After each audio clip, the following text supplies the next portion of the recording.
na ay napapasunod dahil sa tama at wastong pamumuno. Ako'y bilang isa sa mga nabibiyayaan ng tulong ng Iglesia.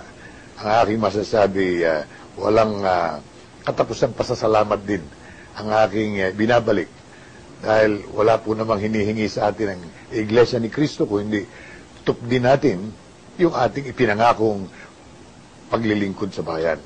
Yung ating ipinangakong dalisay na paglilingkod sa kapwa. Palagay ko'y yan ang isa na rin sa dahilang nagbibigay sa akin ng inspirasyon na gawin ang tama. Dahil alam kong walang hinihingi ang Iglesia ni Cristo kung hindi gawin natin ang tama para sa ating mga mamamayan. Patuloy na naitataguyod ng Iglesia ni Cristo ang kanyang mga gawain na walang tinatanggap na anumang tulong mula sa pamahalaan o alinmang organisasyon sa loob at labas ng kanyang bansang kanyang pinagmulan, maliban sa kusang loob na handog ng mga kaanib. May ilang bunga marahil pagkainggit o iba pang maruming isipan ay nagpaparatang na ang Iglesia ay tumatanggap ng salapi mula sa mga politiko bilang kapalit ng pagboto sa kanila. Sinusuportahan nila ang ibang kandidato for a fee. I think that's grossly unfair dahil ako mismo ay obviously wala akong maibibigay at hindi magbibigay at walang hinihingi naman sa akin.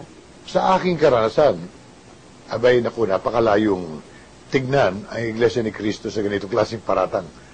Napakalayo at hindi man lamang dapat isipin ni paman.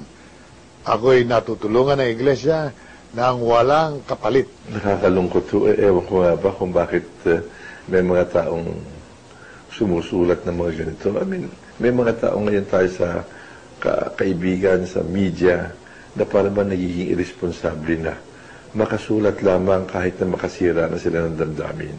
Ako po ay matagal ng kumakandidato, 1963 pa po. Pero ni minsan, ni hindi tayo nilapitan o nagparamdam man lamang ng pangangailangan ng simbahang ito. Ako'y galit sa naririnig kong ganyan, na may ilang mga sumusulat niyan. Una, wala silang pruweba. Pangalawa, at ito ang kinagagalit ko, hindi totoo yan eh.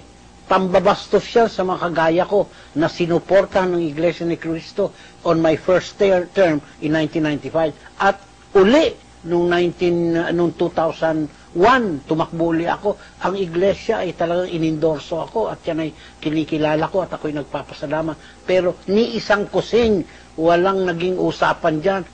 Walang hiniling, walang perang pinag-uusapan. Sabi ko nga, kasinungalingan yan.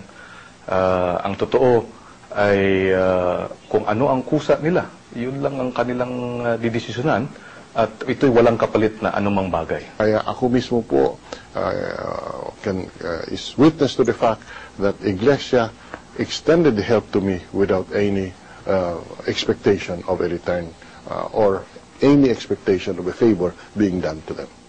Ang tulong ng Iglesia ni Cristo is voluntary. As a matter of fact, tinitingnan naman ng Iglesia ni Cristo kung yung quality or the kind of data sinusuportan. Kaya naman in general, the candidates that they support are I suppose the good ones. Hindi ko sinasabing ako good kasi nakakaya naman yun. But generally, good. And that is why mga sinusuportan yung mga they're the ones that come out. Because of that screening process also. Pero yung sa issue, na because, for a certain, hindi mo nakikita yun, wala naman, yan dyan, wala naman hinihingi sa amin yung Iglesia. I think foul yun. I think that's foul, that allegation. It's not, hindi